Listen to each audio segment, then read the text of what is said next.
Parasha Vayishlach, parasha très riche cette semaine. On va voir les détails de la parasha, même si on est en retard. Et rapide, la parasha a 154 versets. On a vu le merveilleux cours lundi soir. Comment ça se fait que Rivka a préféré un enfant sur l'autre.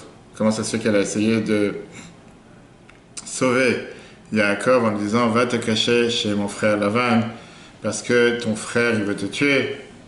Et comment ça se fait qu'elle lui a donné le moyen de ruser, soi-disant, son père, en mettant les habits de Esav. Est-ce que vraiment c'était une ruse?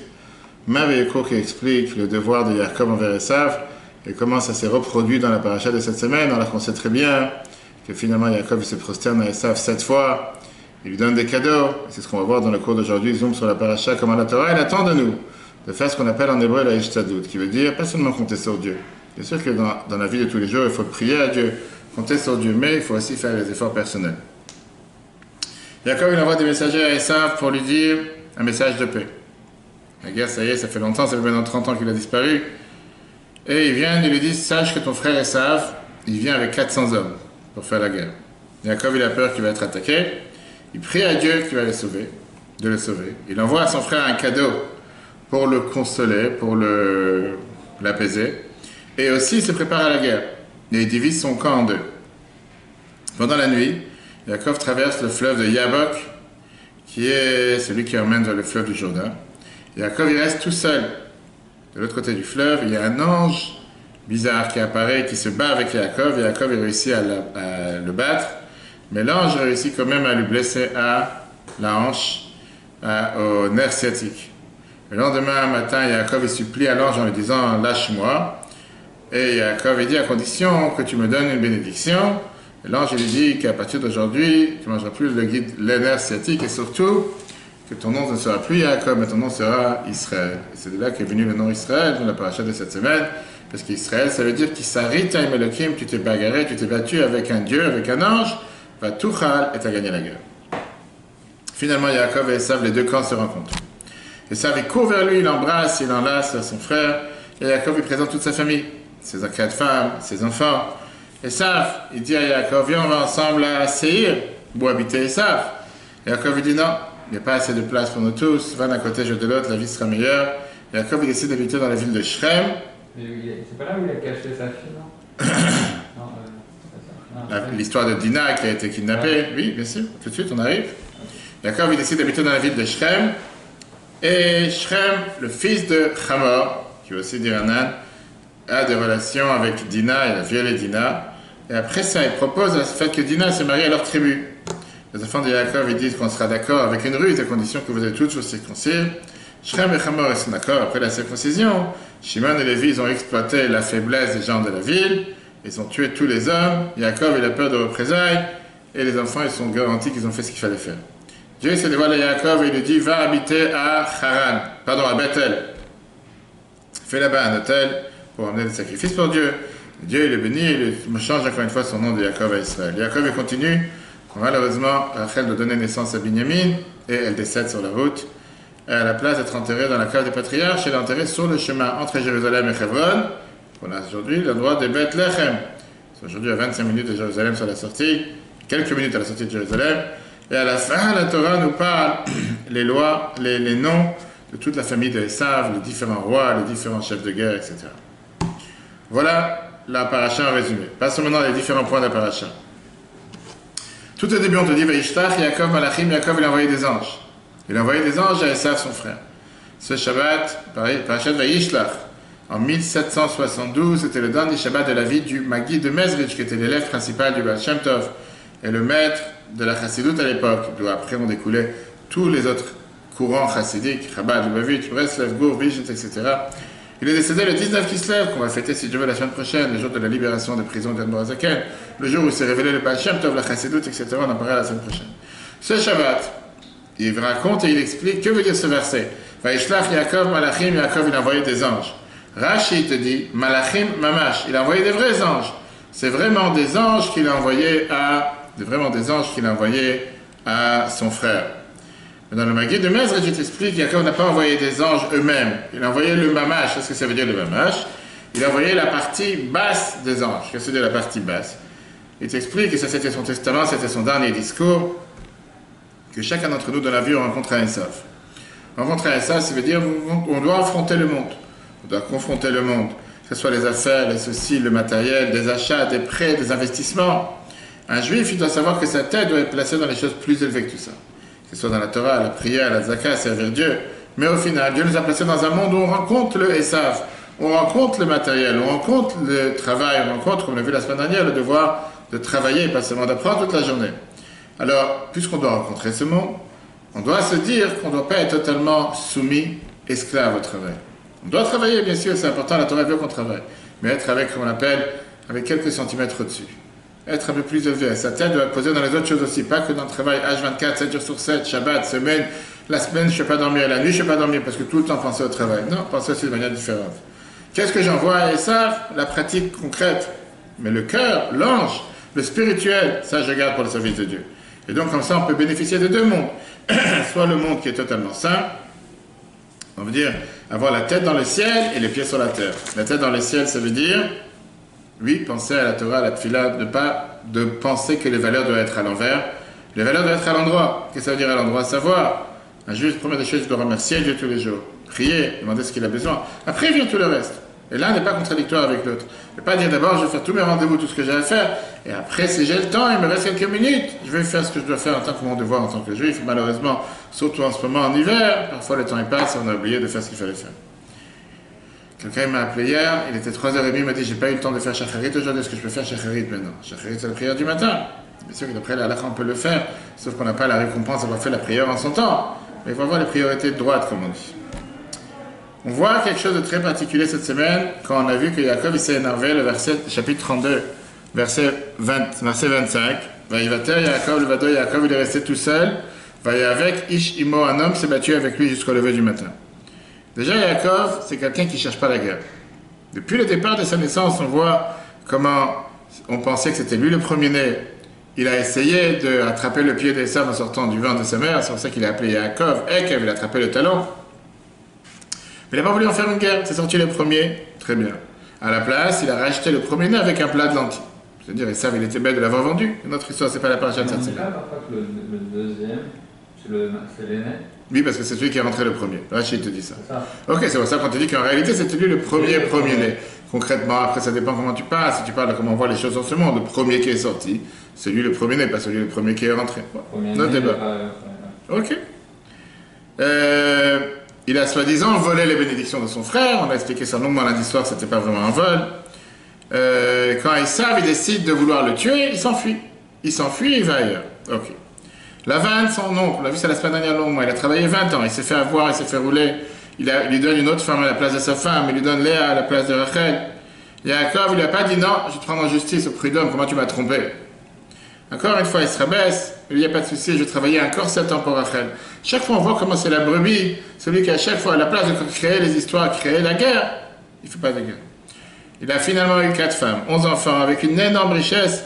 Yaakov, il a peur de faire savoir à Lavan qu'il veut repartir en Israël, il s'enfuit quand Lavan n'est pas dans la région, et il rencontre Esav, et encore une fois, on voit comment Yaakov fait la paix avec son frère. Il se prosterne 7 fois, mon maître, il se dit je suis son serviteur, il lui donne des cadeaux.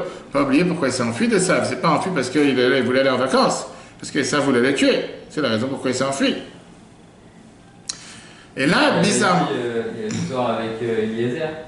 Que Il lui avait donné toute sa fortune. Donc il a dit que quand je suis plus rien, comme j'ai plus rien, je considère comme un mort. Oui.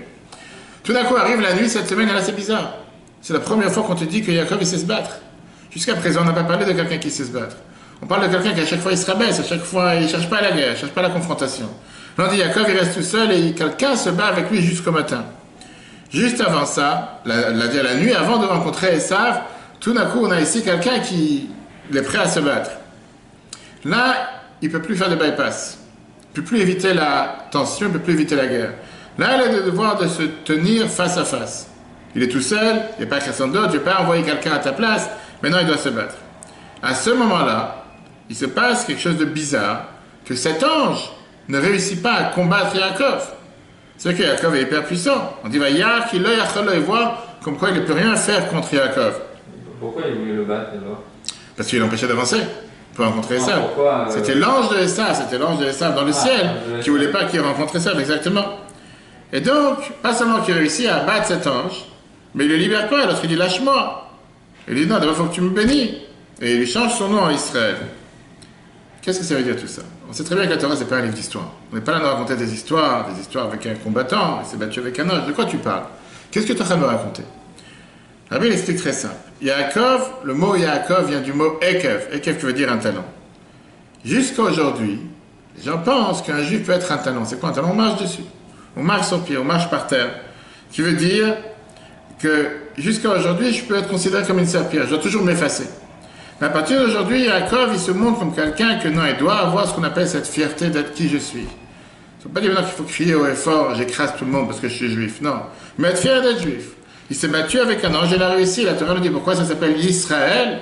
Qui s'arrita, parce que tu t'es battu, tu as gagné la guerre. Mais la chose dit Tzachor. Parce que tu t'es battu avec un ange, avec des humains, et tu as réussi à les combattre. Par Shabbayet, c'est chapitre 32. Quand maintenant Esav, il arrive avec 400 anges. 400 combattants devant Yaakov. Il rencontre un autre frère. Il ne rencontre plus un frère qui évite la confrontation. Il rencontre un frère qui sait très bien que ça ne vaut pas la peine de commencer la guerre avec lui. La preuve, c'est qu'il n'a pas fait la guerre, alors qu'il était prêt pour faire la guerre. Tout d'un coup, il change ce qu'il aurait voulu faire et il embrasse Yaakov. Ce qui veut dire dans la vie de tous les jours, c'est très simple. Combien de fois un juif qui se rapproche à la Torah Mitzvot, il essaie de tout faire pour que les autres ne remarquent pas qu'il est juif. Mets-moi une mezuzah, mets-moi un boîtier que personne ne reconnaît, enlève le parchemin, peins en blanc les chines, fais quelque chose que ça soit enveloppé à l'intérieur de la porte, que personne ne sait que je suis juif. Comme si tout le monde n'est pas au courant que tu es juif, sauf cette mezuzah. Tout le monde ne sait pas qui tu es, sauf cette mezuzah qui va déranger.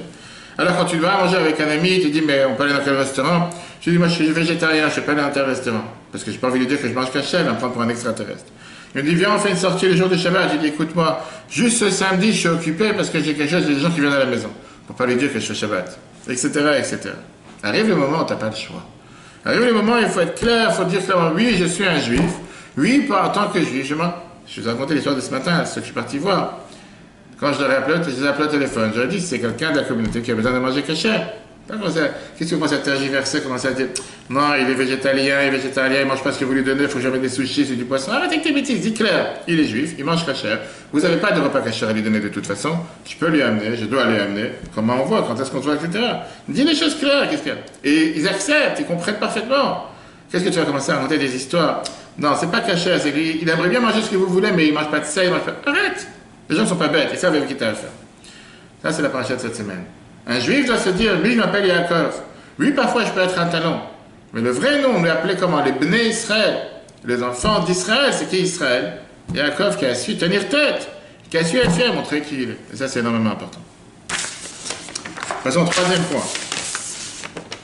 Le troisième point, c'est le fait qu'on voit que Yaakov, il a envoyé des anges. Et Rashi nous dit, dans le premier verset, chapitre 32, verset 4, Itkin Atzmo, il s'est préparé à 3 choses. Yaakov, il a décidé de faire 3 choses. Il ne savait pas à quoi s'attendre. Il ne savait pas s'il a affaire avec un guerrier, avec un combattant, avec un djihadiste, ou il a affaire avec quelqu'un qui veut faire la paix. Il a décidé de se préparer à cadeau, prière et la guerre. Les Chachamim nous disent que Yaakov, il a préparé tous les scénarios possibles. Il s'est dit comme ça, beaucoup de cadeaux pour amadouer son frère, pour cacher, pour calmer sa colère. Il se prépare à la guerre, parce qu'il sait très bien qu'il a face à lui un guerrier qui peut-être va lui faire du mal. Et aussi, il prie à Dieu pour demander à Dieu de l'aider. Du comportement de Yaakov, nos sages nous disent comment on apprend comment on doit se comporter. En un mot, la ishtadlut. Qu'est-ce que ça veut dire ishtadlut? Faire un effort. Dans tout. Trouver un mariage, trouver un parnassa, trouver un travail, la santé. Oui, on doit avoir confiance en Dieu, c'est le docteur qui va me guérir à travers la bénédiction que Dieu lui envoie. La prière est importante, mais tu dois agir médicalement aussi. Oui, je prie à Dieu qu'il m'envoie ma parnassa. Pas en dormant toute la journée, en travaillant. Je fais mon effort. Et après, je demande à Dieu de m'envoyer ce qu'il a besoin de m'envoyer.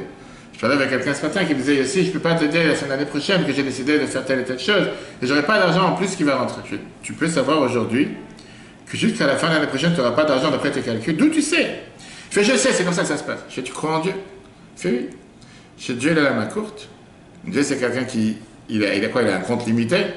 Parce que puisque depuis 10 ans, 5 ans, tu gagnes tant chaque année, pour ça tu te dis, ben, puisque je gagne tant chaque année, automatiquement je ne vais pas faire plus. Tout tu sais, peut-être que Dieu l'année prochaine, Dieu t'envoie 10 millions en banque. Enfin, c'est impossible. Tu ne crois pas en Dieu. On n'est pas que tu crois en Dieu. Maintenant, tu ne veux pas savoir que Dieu va te les envoyer. Mais comment tu peux être avec une affirmation directe, claire? Je sais ce que je vais gagner jusqu'à la fin de l'année prochaine. D'où tu sais? D'où tu es tellement sûr? Puisqu'on va passer avec le corona. Avoir quelqu'un la certitude, il dit non, je sais. Tu sais rien. Tu sais, tu penses que tu sais. Tu peux faire l'imagination. Il faut faire des efforts, il faut bouger. Dieu il aide. D'après la croyance juive, la émouna qu'on a en Dieu, les besoins de chacun d'entre nous arrivent de la main de Dieu. C'est lui qui est ce qu'on dit dans le Birkat Hamazon, Azan, enfin Naslakol. Il nourrit chacun d'entre nous. Chacun de différentes manières. Travail, tel travail, etc. Très bien. Néanmoins, la Torah, elle attend de toi de faire tout ce qui dépend de toi pour obtenir ta parnassa comme il faut. Tu ne restes pas au lit toute la journée, j'ai confiance en Dieu, tu fais le Birkat Hamazon 3 fois par jour. Pas ça qui va faire venir la parnassa. Dieu, il veut que tu fasses ce qu'on appelle un effort de ta part. Maintenant, même quand tu fais cet effort, dis-toi que la réussite que tu as, ce n'est pas grâce à tes efforts. C'est parce que Dieu, il a décidé de t'envoyer. Parce que tu ne veux pas savoir comment la personne va réagir. La question qui est demandée, que la Bible demande à chaque fois, la Tzemar Tzedek en a parlé. Si tout vient de Dieu, à quoi ça sert de faire un effort? À quoi ça sert de bouger? À quoi ça sert de faire quoi que ce soit si de toutes les façons tout vient de Dieu? À quoi ça sert? Tu penses vraiment que mon rendez-vous, le cabinet, je vais ouvrir, le téléphone, c'est pas ça qui va changer, tout vient de Dieu de toute façon. Le Tzemar Tzedek, le Rabbi Ben Achimad, le troisième Rabbi de Chabad, il répond très simple. C'est-à-dire que Dieu, il a mis cette base fondamentale dans le monde de donner l'abondance matérielle à celui qui se fatigue. Rien ne vient sans fatigue. Même quelqu'un qui peut se vanter sur les plateaux de télé qu'il a fait tant d'argent sans cliquer un doigt ou parce qu'il a fait rapidement, c'est pas ce qu'on appelle gagner. Gagner, obtenir, avoir quelque chose qui est à toi, vient seulement avec la fatigue. C'est pour ça que Dieu il attend de chacun d'entre nous de faire ce qu'on appelle cette Ishtadlut, on a parlé la semaine dernière. Chaque fois que la Torah te dit de faire Shabbat, elle te dit avant 6 jours tu travailleras. 7e tu te reposeras, pas 6 jours tu te reposeras. 7e tu te reposeras, les 6 jours tu travailleras. Tu dois faire ce qu'on appelle le keli, le réceptacle, le récipient. Tu dois faire l'effort qui dépend de toi dans tout.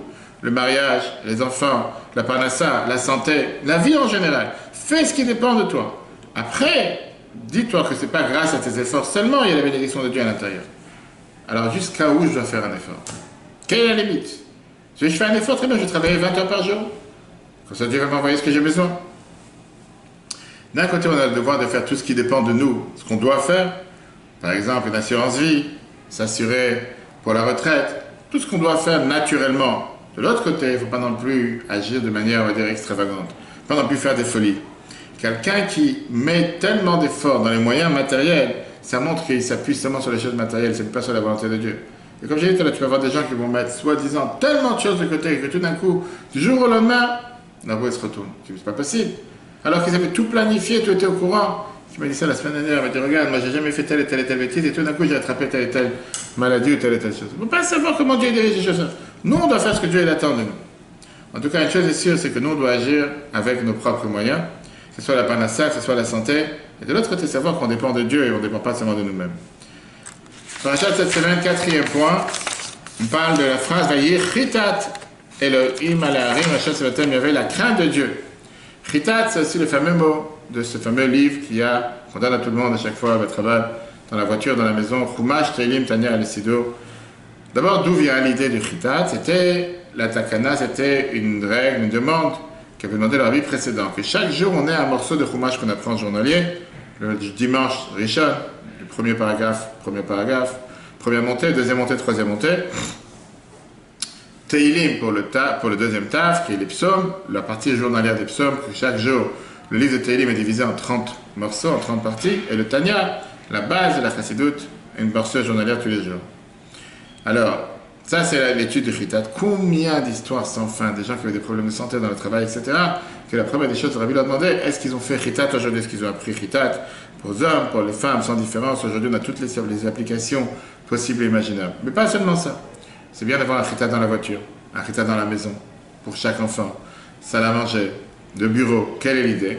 L'idée, que l'idée, c'est de transformer le lieu matériel en un lieu de Kedusha. Le fait qu'il y ait un livre de Torah, que si jamais un jour je suis dans un embouteillage, ou j'attends un patient, j'attends qui que ce soit, je peux ouvrir le livre et dire quelques psaumes, je peux faire une prière, ça transforme ce lieu en lieu de Kedusha. C'est la raison pour laquelle c'est important d'avoir aussi un Chitat dans la maison. Ça va avec une question intéressante dans cette semaine, puisqu'on voit dans la paracha, comme quoi Yaakov, il dit à Esav, maintenant je suis venu en 2 camps, il a divisé sa famille en plusieurs camps, en plusieurs parties. Quelqu'un te dit, j'ai une synagogue qui est très âgée, et les jeunes, ils veulent se séparer, ouvrir un nouvel office, qui est pour les jeunes, ils n'ont pas envie de prier avec les vieux. Est-ce que d'après la halakha, on a le droit ou pas? Diviser d'un endroit, Jusqu'à présent, il y avait un seul endroit, les vieux et les jeunes ne se reconnaissent pas avec les vieux, ils ont envie d'aller entre jeunes. Maintenant, parfois, les gens veulent changer à cause de l'âge, parfois, ils veulent changer à cause de la situation sociale. Comme je l'ai dit tout à l'heure, à l'époque, au temps du Baal Shem Tov, il y avait la synagogue des cordonniers, des bouchers, chacun avec son métier. Ou parfois, différent. Quelqu'un dit, je sais pas, tunisien, la synagogue des Marocains, la synagogue des Sod. Alors, bien sûr qu'il y a un avantage d'abord de prier avec le plus grand nombre de personnes. Berov, Madrat Melech, on fait une mitzvah, plus il y a du monde, l'embellie de la mitzvah, c'est très beau. Et c'est vrai que parfois, quand il y a moins de monde, les gens ne se sentent pas aussi à l'aise dans ces grandes communautés, etc. Maintenant, on ne parle pas ici de séparer à cause des différentes coutumes, qu'on peut comprendre que les gens voudraient avoir différentes coutumes, différentes airs, différentes chansons, etc. La question elle est par rapport à social. Les gens ils disent voilà, je préfère prier avec des jeunes de 30 ans de mon âge que de prier avec des gens de 90 ans, je ne me reconnais pas avec eux, etc. Le Rav Amarat Melech, c'est toujours important qu'on puisse faire une mise à plusieurs ensemble. Maintenant, c'est sûr que l'importance de la quantité va être touchée quand tu te divises en 2, en 3 ou en 4. Parce que la halakha, elle te dit, tu n'as pas le droit de l'autre, tu n'as pas le droit de faire des groupes par groupe, parce que ce moment-là, tu n'auras jamais une masse d'assembler tous ensemble, tu auras chaque 10 personnes, d'accord, un autre office ou quoi que ce soit. De l'autre côté, ce n'est pas forcément aussi faisable de pouvoir diviser un office en plusieurs petits offices. Comme c'est écrit dans le Mishnah Berurah, parfois il y a plusieurs dommages qui arrivent, soit à l'étude de la Torah en public, soit à la tzedaka en public, parce qu'au final, si tu as 10 offices dans la même rue, automatiquement, il y a beaucoup de moyens pour pouvoir subvenir aux besoins de tel et tel endroit, etc. De l'autre côté, les faits, parfois, ils sont totalement différents. Et d'ailleurs, le fait de pouvoir garder la communauté unie, c'est bien de se séparer. Parce qu'on sait très bien que les jeunes ne viennent pas, les vieux ne viennent pas. Alors tu veux que tout le monde prie ou prie pas? Ou tu dis non, parce qu'il faut garder un endroit. Des fois, c'est important de se séparer pour pouvoir éviter les erreurs et les soucis. Concrètement, qu'est-ce qu'a dit la halakha? Il faut essayer de pouvoir être tous dans le même endroit, avec peut-être des offices différents, mais dans le même endroit, des cours différents, des tranches d'âge différents, des sujets différents, etc. Mais si on ne peut pas, à ce moment-là, ça peut être fait, mais à condition que c'est fait d'après la halakha, avec un rave, sans créer des soucis, sans créer des problèmes pour qui que ce soit. On va acheter cette semaine, dernier point, un point très intéressant qui vient, qui te dit, Yaakov en priant, il dit, Atzileinina miyad achi, la fameuse chanson, il demande à Dieu, sauve-moi de la main de mon frère. Son frère qui était un guerrier, qui vient avec 400 hommes, qui veut se battre contre lui. Je t'en supplie, sauve-moi de sa main. Les rapports entre une personne et un frère peuvent parfois être pas corrects, pas comme ils devraient être, pour parler, on va dire, à minima. Des fois, tu peux avoir même des disputes entre familles. Et quelqu'un, il se dit, maintenant j'aurais envie de retisser les liens ensemble. Combien de fois je rencontre dans les enterrements, des fois, des gens qui disent, ça fait 25 ans qu'on n'a pas parlé ensemble, qu'on n'est pas en contact. Comment faire une chose pareille? La halakha, le Sefer HaChinuch, il te dit une phrase très claire, Acha apeulot nimshachim al-vavot. D'après les actions, suivent les cœurs. Avec une action, tu peux changer les sentiments de quelqu'un. Je t'avais dit une fois avec un voisin qui fait la tête, tu lui donnes une matzah, tu lui donnes un kit de Chanukah, tu lui donnes un Mishlach Pana, tu lui souhaites Shabbat Shalom. On l'a vu dans le cours précédent du Tanya, tout à l'heure, à midi et demi, qu'en fonction de comment tu agis envers l'autre, il agit envers toi. Même s'il t'écrit, mais toi tu agis avec sourire et avec bienveillance, à la fin du compte, il va arrêter de crier. Parce qu'il va voir, on ne parle pas du même langage. De l'autre côté, comme on a vu avec justement le roi Salomon, qui dit que même apanim et l'apanim, kanev adam et la adam, qui veut dire, comme quoi quand tu regardes sur l'eau, l'eau reflète ton visage. La même chose avec une bonne action envers un autre. Agis bien envers un autre. Tôt ou tard, c'est payant. Si tu vas crier parce qu'il t'a crié, tu vas t'énerver parce qu'il t'a crié, tu vas aller le voir parce qu'il est venu te voir, tu ne vas pas en finir. Ça va être quelque chose qui ne va jamais finir. Laisse tomber, avance, et Dieu il va voir le bien que tu fais, va te récompenser. Le cours sera en replay sur l'application eTorah, sur Google et Apple. Je conseille à tout le monde de voir le cours de lundi soir qui était très riche. Comment une mère peut haïr son deuxième fils, préférencier le premier fils. On a bien expliqué quelle était la raison de, soi-disant, cette ruse de bénédiction de Yaakov et Esav. Et hier, on a eu le merveilleux cours sur la Shemitah. On a le 6e cours qui a expliqué c'est quoi le Prusboul, c'est quoi Shemitah Ksafim. Très bonne journée à tous, en replay sur eTorah. Si Dieu veut, à la semaine prochaine.